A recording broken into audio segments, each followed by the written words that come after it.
ദൈവമനുഷ്യൻ്റെ സ്നേഹഗീത അധ്യായം 31. സക്കറിയാസിൻ്റെ സന്ദർശനം. പൂജരാജാക്കൾ വന്ന് ഈശോയെ കണ്ട് ആരാധിച്ച ആ വലിയ മുറി ഞാൻ കാണുന്നു. തിരുക്കുടുംബത്തിന് ആതിഥ്യം നൽകിയ ആ വീട്ടിലാണ് എന്ന് ഞാൻ മനസ്സിലാക്കുന്നു. സക്കറിയാസ് വരുന്നത് ഞാൻ കാണുന്നു. എലിസബത്ത് ഇല്ല. വീട്ടുടമയായ സ്ത്രീ ദ്രുതഗതിയിൽ ചെന്ന് ആഗതനെ സ്വീകരിച്ച് ഒരു വാതിൽ കാണിച്ചു കൊടുക്കുന്നു. വാതിൽക്കൽ മുട്ടിയ ശേഷം വിവേകപൂർവം അവർ പിൻവാങ്ങുന്നു. ജോസഫ് വാതിൽ തുറക്കുന്നു. സക്കറിയാസിനെ കണ്ടപ്പോൾ സന്തോഷത്തിൻ്റെ ഒരു ശബ്ദം അയാളിൽ നിന്ന് പുറപ്പെടുന്നു. സക്കറിയാസിനെ ഒരു ചെറിയ മുറിയിലേക്ക്, ഒരിടവഴിയിലേക്ക് കൊണ്ടുപോകുന്നു. മേരി ശിശുവിന് പാല് കൊടുക്കുകയാണ്. അധിക സമയം എടുക്കുകയില്ല. ഇരിക്കൂ, നിങ്ങൾ ക്ഷീണിച്ചു കാണും. തൻ്റെ ഇരിപ്പിടത്തിൽ സ്ഥലം കൊടുത്ത് രണ്ടുപേരും ഇരിക്കുന്നു. ജോസഫ് കൊച്ചു ജോണിൻ്റെ കാര്യം തിരക്കുന്നു. സക്കറിയാസ് അതിന് മറുപടി പറയുന്നു. അവൻ ഒരു കഴുതക്കുട്ടിയെപ്പോലെ ശക്തി പ്രാപിച്ചു വളരുന്നു. എന്നാൽ ഇപ്പോൾ പല്ല് മുളയ്ക്കുന്ന സമയമാണ്. അതിൻ്റേതായ അസ്വസ്ഥതകളുണ്ട്. അതുകൊണ്ടാണ് അവനെ കൊണ്ടുവരേണ്ട എന്ന് ഞങ്ങൾ വിചാരിച്ചത്. ഇപ്പോൾ തണുപ്പ് വളരെ കട്ടിയാണ്. അതുകൊണ്ടാണ് എലിസബത്തും വരാഞ്ഞത്. അവന് പാൽ കൊടുത്ത് ഇട്ടിട്ട് പോരാനും പറ്റുന്നില്ല. അവൾക്ക് ആകെ പ്രയാസമായിരുന്നു. കാലാവസ്ഥയും വളരെ മോശം. തീർച്ചയായും മോശമായ കാലാവസ്ഥയാണ്. ജോസഫ് പറയുന്നു. നിങ്ങൾ അയച്ച മനുഷ്യൻ എന്നോട് പറഞ്ഞു, അവൻ ജനിച്ചപ്പോൾ നിങ്ങൾക്ക് വീടില്ലായിരുന്നു എന്ന്. നിങ്ങൾ കുറേ വേദന സഹിച്ചു അല്ലേ? ശരിയാണ്, കുറേ ബുദ്ധിമുട്ടുകൾ സഹിച്ചു.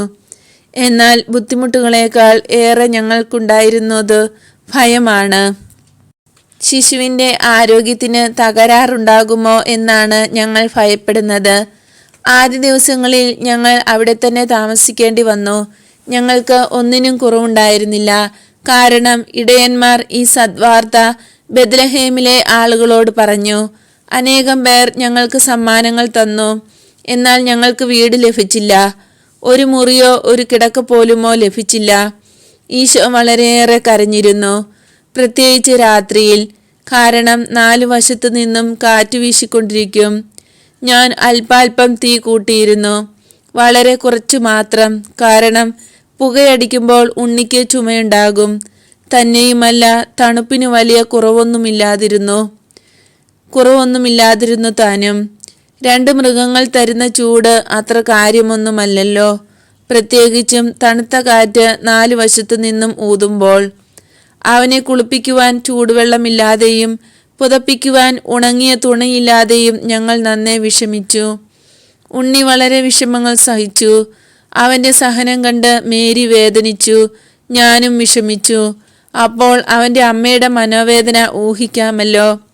അവൾ പാലും കണ്ണീരും കൊണ്ടാണ് അവനെ പോറ്റിയത്. പാലും സ്നേഹവും കൊടുത്ത് ഇപ്പോൾ ഇവിടെ എത്ര മെച്ചമാണ്. അവനു വേണ്ടി വളരെ നല്ല ഒരു തൊട്ടിൽ ഞാൻ ഉണ്ടാക്കിയിരുന്നു. മേരി അതിന് ചേരുന്ന മാർദ്ദവമേറിയ ഒരു കിടക്കയും ഒരുക്കി വച്ചു. പക്ഷേ അതെല്ലാം നസ്രസിലാണ്. അവൻ അവിടെ വച്ചാണ് ജനിക്കുന്നതെങ്കിൽ എല്ലാം എത്ര വ്യത്യസ്തമായിരുന്നു. എന്നാൽ മിശിഹ പിറക്കേണ്ടത് ബെത്ലഹേമിലായിരുന്നു. പ്രവചനം അങ്ങനെയായിരുന്നു. മേരി പ്രവേശിക്കുന്നു. അവരുടെ സ്വരം അവൾ കേട്ടിരുന്നു. അവൾ വെള്ള രോമവസ്ത്രങ്ങളാണ് ധരിച്ചിരിക്കുന്നത്. യാത്രയിലും ഗുഹയിലും ധരിച്ചിരുന്ന കടുത്ത നിറമുള്ള വസ്ത്രങ്ങളെല്ലാം മാറ്റി. മുമ്പെല്ലാം ഞാൻ കണ്ടിരുന്ന പോലെ ഇപ്പോൾ വെള്ള വസ്ത്രങ്ങളാണ് മേരി ധരിച്ചിരിക്കുന്നത്. ശിരോവസ്ത്രം ധരിച്ചിട്ടില്ല. ഈശോയെ അവൾ കയ്യിലേന്തിയിരിക്കുന്നു. അവൻ പാല് കുടിച്ച് വയർ നിറഞ്ഞ് ഉറക്കമാണ്. നിർമ്മലമായ വെള്ളക്കച്ചകളിൽ അവനെ പൊതിഞ്ഞിരിക്കുന്നു. സക്കറിയാസ് ബഹുമാനപൂർവ്വം എഴുന്നേറ്റ് കുനിഞ്ഞ് ആരാധിക്കുന്നു. അദ്ദേഹം കൂടുതൽ അടുത്ത് ചെന്ന് ഏറ്റവും വലിയ ആദരവോടെ ഈശോയെ നോക്കുന്നു. ഈശോയെ താണു വണങ്ങുന്നു. മേരി ശിശുവിനെ സക്കറിയാസിൻ്റെ കരങ്ങളിലേക്ക് നൽകുന്നു. അരുളിക്ക കരങ്ങളിലെടുത്താൽ എന്ന പോലെ അത്ര വണക്കത്തോടെയാണ് സക്കറിയാസ് ശിശുവിനെ പിടിച്ചിരിക്കുന്നത്.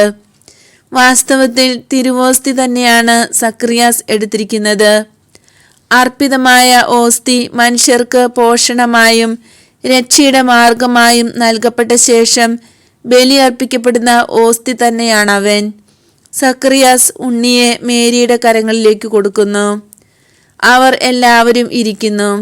സക്കറിയാസ് മേരിയോട് വീണ്ടും വിവരിച്ചു പറയുന്നു എലിസബത്ത് വരാഞ്ഞതിൻ്റെ കാരണം എന്തെന്നും അതേക്കുറിച്ച് അവൾക്ക് എത്ര വിഷമമുണ്ടെന്നും മറ്റും. കഴിഞ്ഞ ഏതാനും മാസങ്ങളിൽ അവൾ നിന്റെ അനുഗ്രഹീതനായ പുത്രനു വേണ്ടി കുറെ തുണികളെല്ലാം തയ്യാറാക്കിയിരുന്നു. ഞാൻ അവ കൊണ്ടുവന്നിട്ടുണ്ട്. അവ താഴെ വണ്ടിയിലുണ്ട്. അദ്ദേഹം എഴുന്നേറ്റ് പുറത്തേക്ക് പോകുന്നു. ഒരു വലിയ കെട്ടും ഒരു ചെറിയ കെട്ടുമായി തിരിച്ചു വരുന്നു. വലിയ കെട്ട് ജോസഫ് വാങ്ങിച്ചു. സക്കറിയാസ് 2 കെട്ടുമഴിച്ച് സമ്മാനങ്ങൾ ഓരോന്നായി എടുക്കുന്നു. കൈകൊണ്ട് നെയ്ത മാർദ്ദവമേറിയ ഒരു രോമ പുതപ്പ്, കുറെ തുണികൾ, ഏതാനും ചെറിയ ഉടുപ്പുകൾ, ഒരു കെട്ടിൽ നിന്ന് മറ്റേ കെട്ടിൽ നിന്ന്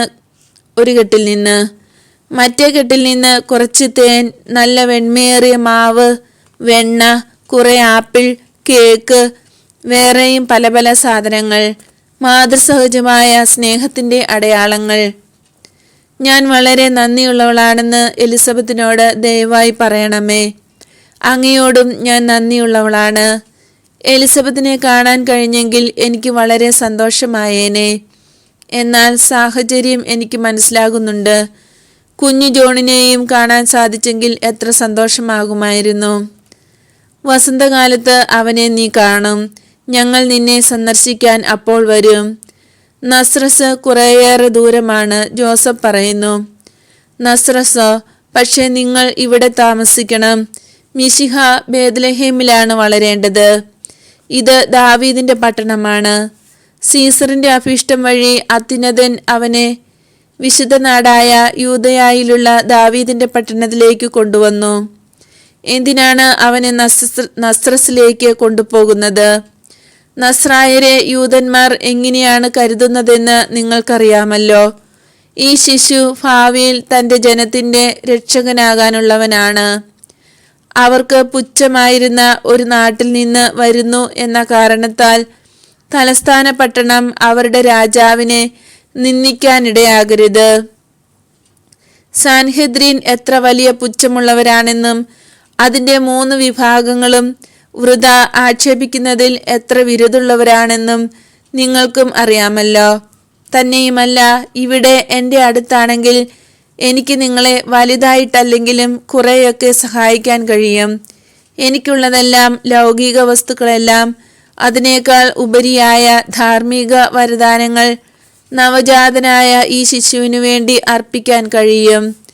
പിന്നീട് കാര്യങ്ങൾ ഗ്രഹിക്കാനും മാത്രം അവൻ വളർന്നു കഴിയുമ്പോൾ അവൻ്റെ അധ്യാപകനാകാൻ എനിക്ക് സന്തോഷമാണ്.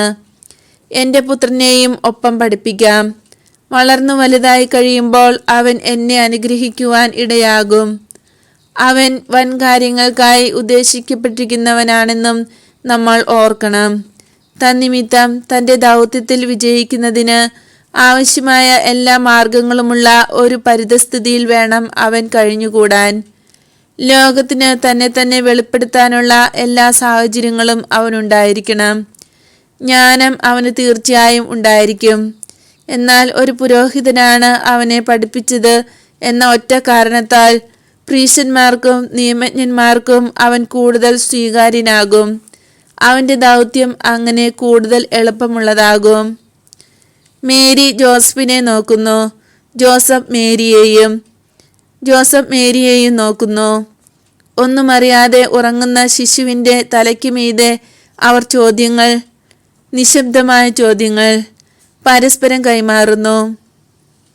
ആ ചോദ്യങ്ങളെല്ലാം വിഷാദകരമാണ്. മേരി അവളുടെ ചെറിയ ഭവനത്തെക്കുറിച്ച് ചിന്തിക്കുന്നു. ജോസഫ് തൻ്റെ ജോലിയുടെ കാര്യമാണ് ചിന്തിക്കുന്നത്. ഇവിടെ ഏതാനും ദിവസങ്ങൾ മുമ്പ് വരെ അജ്ഞാതരായിരുന്ന ഇവർ ഇനിയെല്ലാം ഇല്ലായ്മയിൽ നിന്ന് ആദ്യം മുതൽ തുടങ്ങണം. വീട്ടിൽ ഉപേക്ഷിച്ചു പോന്ന ഇഷ്ടപ്പെട്ട സാധനങ്ങൾ ഒന്നും ഇവിടെയില്ല. ശിശുവിനു വേണ്ടി എത്ര സ്നേഹത്തോടെയാണ് എല്ലാം അവർ ഒരുക്കിയത്. മേരി പറയുന്നു, അതെങ്ങനെ ഞങ്ങൾ ചെയ്യും? എല്ലാം അവിടെ വച്ചിട്ടാണല്ലോ ഞങ്ങൾ പോന്നത്. എൻ്റെ ഈശോയ്ക്ക് വേണ്ടി ജോസഫ് എത്ര കഠിനമായി പ്രയത്നിച്ചു. പണമോ ജോലി കൂടുതലോ ഒന്നും കണക്കാക്കാതെ അധ്വാനിച്ചു. പകൽ മറ്റുള്ളവർക്ക് പണി ചെയ്യുന്നതിനായി രാത്രിയിൽ ജോസഫ് വീട്ടിൽ പണിതു. അങ്ങനെ ലഭിക്കുന്ന പണം കൊണ്ട് ഏറ്റവും നല്ല തടി, ഏറ്റവും നല്ല കമ്പിളി, ഏറ്റവും നല്ല തുണി എല്ലാം ഈശോയ്ക്ക് വേണ്ടി വാങ്ങാനാണ് അപ്രകാരം പണിയെടുത്തത്. തേനീച്ചക്കൂടുകൾ പണിതു. വീട്ടിൽ കല്ലാശാരിയുടെ പണി പോലും ചെയ്തു. എൻ്റെ മുറിക്ക് കുറേ വ്യത്യാസം വരുത്തി. തൊട്ടിൽ സൗകര്യമായി സ്ഥാപിക്കുവാനും ഉണ്ണി വളർന്നു കഴിയുമ്പോൾ ഒരു കിടക്ക ഒരുക്കുവാനും പ്രായപൂർത്തിയെത്തും വരെ ആ മുറിയിൽ താമസിക്കാനും തക്ക സൗകര്യത്തിൽ അത് ശരിയാക്കി പണിതു. നിങ്ങൾ അവിടെ വെച്ചിട്ട് പോന്നതെല്ലാം ജോസഫിന് പോയി എടുത്തുകൊണ്ട് വരാമല്ലോ. അവയെ എവിടെ കൊണ്ടുവയ്ക്കും? സക്കറിയാസിന് അറിയാമല്ലോ ഞങ്ങൾ ദരിദ്രരാണെന്ന്. ഞങ്ങൾക്ക് ഞങ്ങളുടെ ജോലിയും വീടും മാത്രമേയുള്ളൂ. അവ രണ്ടുമാണ് പട്ടിണി കൂടാതെ ജീവിക്കുവാൻ പ്രാപ്തരാക്കുന്നത്. എന്നാൽ ഇവിടെ ഒരു പക്ഷേ ജോലി വല്ലതും ലഭിക്കുമായിരിക്കും. എങ്കിലും വീടിൻ്റെ പ്രശ്നം എന്നും ഉണ്ടായിരിക്കും. ഈ നല്ല സ്ത്രീക്ക് എന്നും ഞങ്ങൾക്ക് ആതിഥ്യം നൽകാൻ കഴിയുമോ? കൂടാതെ ജോസഫ് എനിക്ക് വേണ്ടി എന്തുമാത്രം ത്യാഗം സഹിക്കുന്നു. ഇതിൽ കൂടുതൽ ജോസഫിനെ കൊണ്ട് ചെയ്യിക്കാൻ എനിക്ക് കഴിയുകയില്ല. ഓ, എൻ്റെ കാര്യം അത് സാരമില്ല. എൻ്റെ ചിന്ത മേരിയുടെ ദുഃഖത്തെക്കുറിച്ചാണ്. അവളുടെ സ്വന്തം വീട്ടിൽ താമസിക്കാൻ കഴിയാത്തതിലുള്ള ദുഃഖം. മേരിയുടെ കണ്ണുകളിൽ 2 വലിയ കണ്ണീർ തുള്ളികൾ വന്ന് നിറഞ്ഞു നിൽക്കുന്നു. പറുദീസ പോലെ പ്രിയപ്പെട്ടതാണ് അവൾക്ക് തൻ്റെ വീട് എന്ന് തോന്നുന്നു. അതിൽ നിറവേറിയ രഹസ്യം തന്നെ കാരണം. ഞാൻ കുറച്ചു മാത്രമേ സംസാരിക്കുകയുള്ളൂ, എന്നാൽ വളരെയേറെ മനസ്സിലാക്കുന്നുണ്ട്. അതുകൊണ്ട് ഞാൻ വിഷമിക്കുന്നില്ല. ഇപ്പോൾ ചെയ്യുന്നതിൻ്റെ ഇരട്ടി ജോലി ഞാൻ ചെയ്തു കൊള്ളാം. അത്രയല്ലേയുള്ളൂ. എനിക്ക് ചെറുപ്പമാണ്, നല്ല ശക്തിയുമുണ്ട്. ഞാൻ നേരത്തെ ചെയ്തിട്ടുള്ളതിൻ്റെ ഇരട്ടി ജോലി ചെയ്തു. എല്ലാ കാര്യങ്ങളും അന്വേഷിച്ചു കൊള്ളാം. മേരിക്ക് വലിയ വേദനയില്ലെങ്കിൽ ഞങ്ങൾ അങ്ങനെ ചെയ്യണമെന്ന് അങ്ങ് പറയുന്നെങ്കിൽ ഇതാ ഞാൻ തയ്യാറാണ്. ഏറ്റവും നല്ലതെന്ന് അങ്ങ് പറയുന്നത് ഞാൻ ചെയ്യാം. അത് ഈശോയ്ക്ക് സഹായകമായിരിക്കണം. തീർച്ചയായും അത് സഹായകമാകും. ഒന്ന് ചിന്തിച്ചു നോക്കൂ, അപ്പോൾ ഞാൻ പറഞ്ഞ കാരണങ്ങളെല്ലാം മനസ്സിലാകും. മിശിഹ നസ്രായനായിരിക്കുമെന്നും പറഞ്ഞിട്ടുണ്ടല്ലോ. മേരി തടസ്സം പറയുന്നു. സത്യമാണ്. കുറഞ്ഞ പക്ഷം വളർന്നു വലുതാകുന്നതുവരെയെങ്കിലും അവൻ യൂദയായിൽ കഴിയട്ടെ. പ്രവാചകൻ പറയുന്നു, എന്നാൽ നീയോ ബെത്ലഹേം എഫ്രാത്ത, നീ ഏറ്റവും ഉന്നത സ്ഥാനത്ത് എത്തും. കാരണം രക്ഷകൻ നിന്നിൽ നിന്നായിരിക്കും വരിക. എന്നാൽ നസ്രസിനെ കുറിച്ച് ഒന്നും പറയുന്നില്ല. ഒരുപക്ഷെ നമുക്ക് അറിഞ്ഞുകൂടാത്ത ഏതെങ്കിലും കാരണത്താലായിരിക്കാം ആ പേര് അദ്ദേഹത്തിന് നൽകപ്പെട്ടിരിക്കുന്നത്. എന്നാൽ ഇതാണ് അവൻ്റെ നാട്. അങ്ങ് പുരോഹിതനായ അങ്ങ് അങ്ങനെയാണ് പറയുന്നത്. ഞങ്ങൾ ദുഃഖത്തോടെ അത് ശ്രവിക്കുന്നു. ഞങ്ങൾ അങ്ങയെ വിശ്വസിക്കുന്നു. പക്ഷേ അത് അത്ര വേദനാജനകമാണ്. ഞാൻ അമ്മയായ ആ ഭവനം ഇനി എന്ന് ഞാൻ കാണും. മേരി കരയുന്നു, നിശബ്ദമായി കരയുന്നു. എനിക്ക് മേരിയുടെ ദുഃഖം ശരിക്കും മനസ്സിലാകുന്നു. ഓ, എനിക്ക് നല്ലവണ്ണം മനസ്സിലാകുന്നു. മേരിയുടെ കരച്ചിലിൽ ദർശനം അവസാനിക്കുന്നു. മേരി പറയുന്നു, നീ മനസ്സിലാക്കുന്നുണ്ട് എന്ന് ഞാൻ അറിയുന്നു. എന്നാൽ ഞാൻ കൂടുതൽ വ്യഥയോടെ കരയുന്നത് നീ കാണും. തൽക്കാലത്തേക്ക് നിനക്ക് ഒരാശ്വാസം നൽകുന്നതിനായി ജോസഫിൻ്റെ വിശുദ്ധിയെ നിനക്ക് വ്യക്തമായി കാണിച്ചു തരാം. അദ്ദേഹം ഒരു മനുഷ്യൻ. സ്വന്തം വിശുദ്ധിയില്ലാതെ സഹായത്തിന് വേറൊന്നുമില്ലായിരുന്നു. അമലോത്ഭവ എന്ന നിലയിൽ എനിക്ക് ദൈവത്തിൻ്റെ പ്രത്യേക ദാനങ്ങൾ ഉണ്ടായിരുന്നു. അങ്ങനെയുണ്ട് എന്ന് ഞാൻ അറിഞ്ഞിരുന്നില്ല. എങ്കിലും ആ ദാനങ്ങളെല്ലാം എൻ്റെ ആത്മാവിൽ പ്രവർത്തനനിരതമായിരുന്നു. അവ എനിക്ക് ആത്മശക്തി പകർന്നിരുന്നു. എന്നാൽ അദ്ദേഹം അമലോത്ഭവനായിരുന്നില്ല. മാനുഷികത മുഴുവൻ അതിന് സ്വതസിദ്ധമായ ഭാരത്തോടെ അദ്ദേഹത്തിന് ഉണ്ടായിരുന്നു. അതിനാൽ പരിപൂർണതയിലേക്ക്, ദൈവത്തിന് പ്രീതികരമായ പദവിയിലേക്ക് ഉയരുന്നതിന് നിരന്തരമായ പരിശ്രമത്തിലൂടെ സർവശക്തിയും ഉപയോഗിച്ചു. ബുദ്ധിമുട്ടേണ്ടി വന്നു. ഓ, എൻ്റെ വിശുദ്ധനായ ഭർത്താവ്, എല്ലാ കാര്യങ്ങളിലും വിശുദ്ധൻ, ഏറ്റവും എളിയ കാര്യങ്ങളിൽ പോലും വിശുദ്ധൻ. ദേവദൂതൻ്റേതുപോലുള്ള ചാരിത്രത്തിൽ വിശുദ്ധൻ, മാനുഷികമായ പരമാർത്ഥതയിൽ വിശുദ്ധൻ, ക്ഷമയിലും പ്രവർത്തനങ്ങളിലും സദാ പാലിച്ചിരുന്ന സമനിലയിലും വിനയത്തിലും എല്ലാ കാര്യങ്ങളിലും വിശുദ്ധൻ. ഇക്കാര്യത്തിലും അദ്ദേഹത്തിൻ്റെ വിശുദ്ധി തെളിഞ്ഞു നിൽക്കുന്നു. ഒരു പുരോഹിതൻ അദ്ദേഹത്തോട് പറയുന്നു, നീ ഇവിടെ വന്ന് താമസിക്കണം.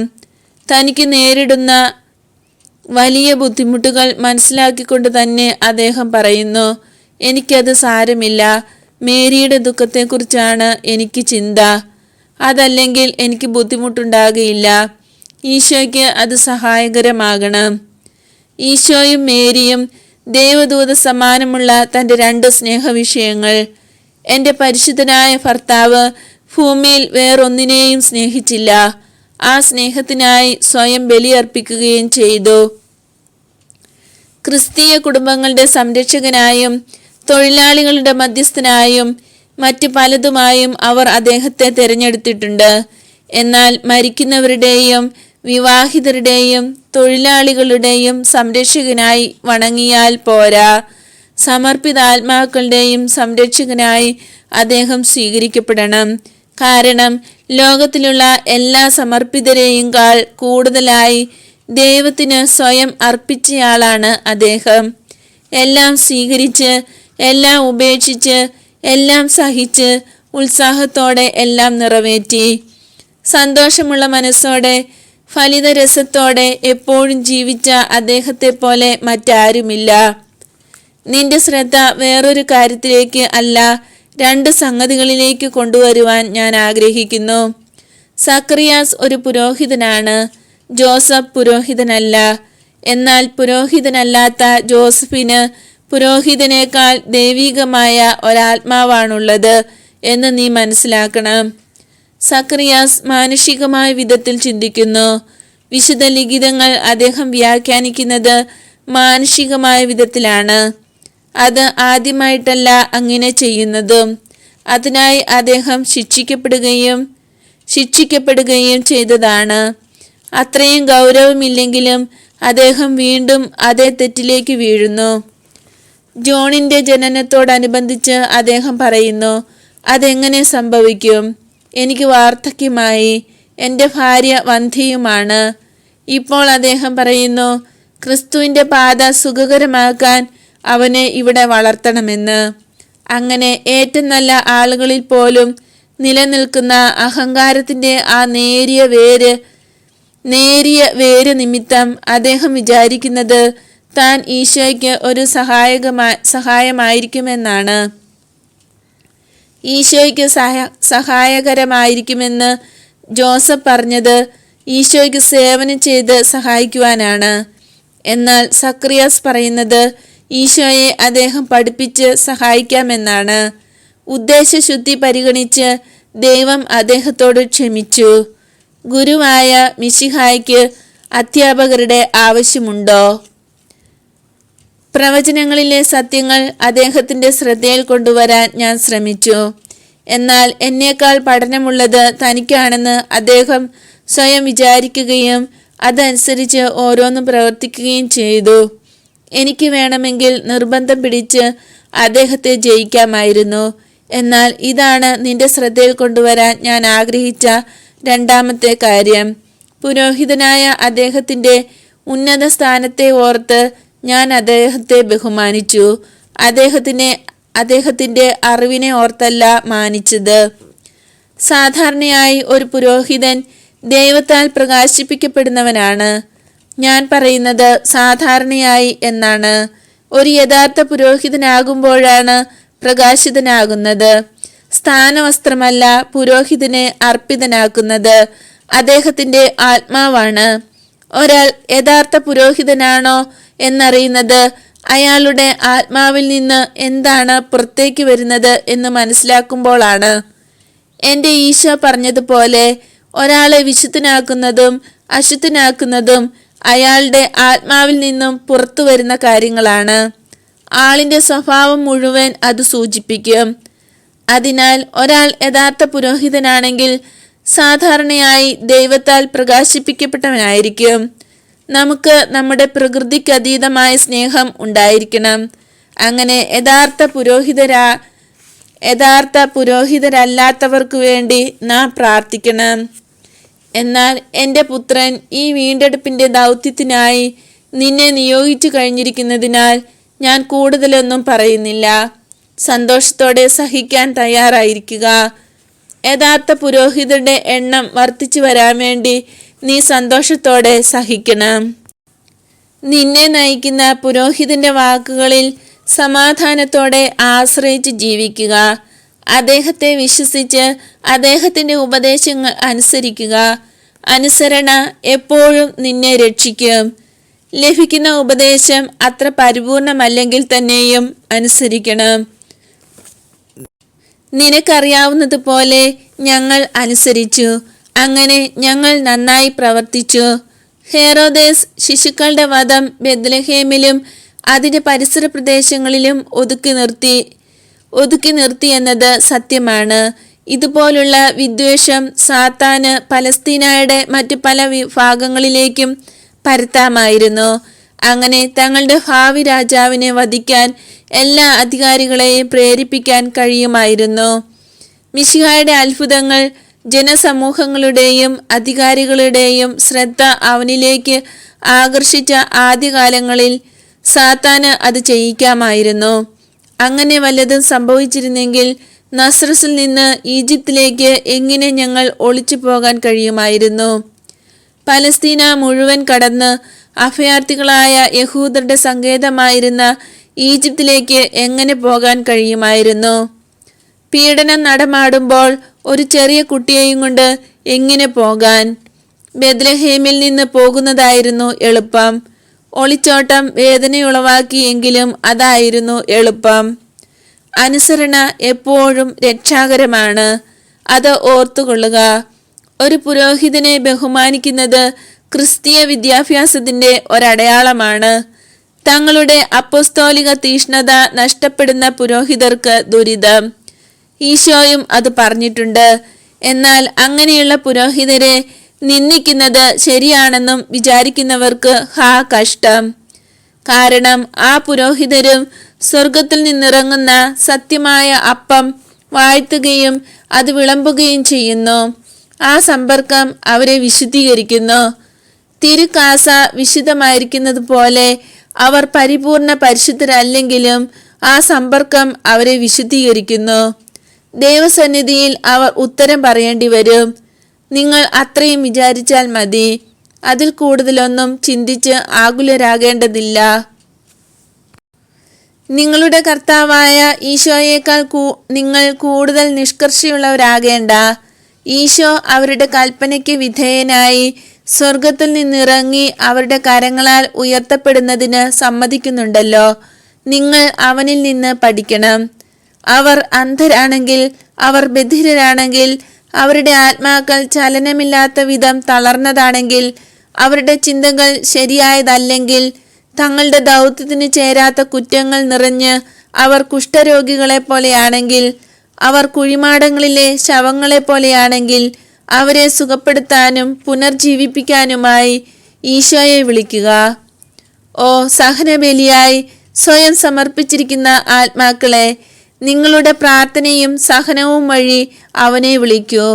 ഒരാത്മാവിനെ രക്ഷിക്കുന്നത് തൻ്റെ തന്നെ ആത്മാവിനെ സ്വർഗത്തിലെത്തിക്കുന്നതിന് തുല്യമാണ്. എന്നാൽ ഒരു വൈദികന്റെ ആത്മാവിനെ രക്ഷിക്കുക എന്നത് അനേകം ആത്മാക്കളുടെ രക്ഷയാണ്. കാരണം വിശുദ്ധനായ ഓരോ വൈദികനും അനേകം ആത്മാക്കളെ ദൈവത്തിലേക്ക് വലിച്ചടുപ്പിക്കുന്ന ഓരോ വലയാണ്. ഒരു വൈദികനെ രക്ഷിക്കുക എന്നത്, അതായത് വിശുദ്ധീകരിക്കുന്നത്, പുനർവിശുദ്ധീകരിക്കുന്നത്, ഈ മൗതിക വല സൃഷ്ടിക്കലാണ്. ഈ ഓരോ ആത്മാവും നിനക്കുള്ള നിത്യകിരീടത്തിലെ ഓരോ പ്രകാശരശ്മിയായിരിക്കും. സമാധാനത്തിൽ പോകുക.